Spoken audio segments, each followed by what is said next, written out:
ഉറുമ്പുകൾ വരിയായി പോകുന്നത് വളരെ രസകരമായ ഒരു കാഴ്ചയാണ്. വരിയും നിരയും തെറ്റാതെ നീളത്തിലങ്ങനെ അവർ നടന്നു നീങ്ങുന്നത് കാണാം. മനുഷ്യരെ പോലും അത്ഭുതപ്പെടുത്തുന്ന രീതിയിൽ ചിട്ടയായ സാമൂഹിക ജീവിതം നയിക്കുന്നവരാണ് ഉറുമ്പുകൾ. സാധാരണ മണ്ണിലോ മരത്തിലോ ഒക്കെയാണ് ഉറുമ്പുകൾ കൂടുണ്ടാക്കുന്നതും കോളനിയായി താമസിക്കുന്നതും. വരിയായാണ് സാധാരണഗതിയിൽ ഉറുമ്പുകൾ സഞ്ചരിക്കുന്നത്. രസകരമായ ഈ സഞ്ചാരത്തിനു പിന്നിൽ ഒരു കാരണമുണ്ട്.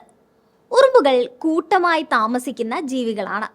ഉറുമ്പുകളിൽ ഏതെങ്കിലും ഒന്ന് എവിടെയെങ്കിലും ഭക്ഷണം കണ്ടെത്തുകയും ആ ഭക്ഷണത്തിൻ്റെ ഒരു ഭാഗവുമായി കൂട്ടിലേക്ക് തിരിച്ചു വരികയും ചെയ്യും. ഇങ്ങനെ ഭക്ഷണവുമായി വരുന്ന ഉറുമ്പ് ഫെറമോണുകൾ എന്നറിയപ്പെടുന്ന ഒരു രാസവസ്തു വഴിയിലുടനീളം നിക്ഷേപിക്കുന്നു.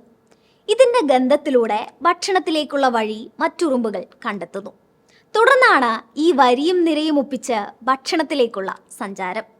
സാധാരണയായി ഷഡ്പദങ്ങളായ ഉറുമ്പ്, ചിതൽ, തേനീച്ച എന്നിവയാണ് ഫെറമോണുകൾ കൊണ്ടുള്ള ആശയവിനിമയം ഉപയോഗപ്പെടുത്തുന്ന ജീവികൾ.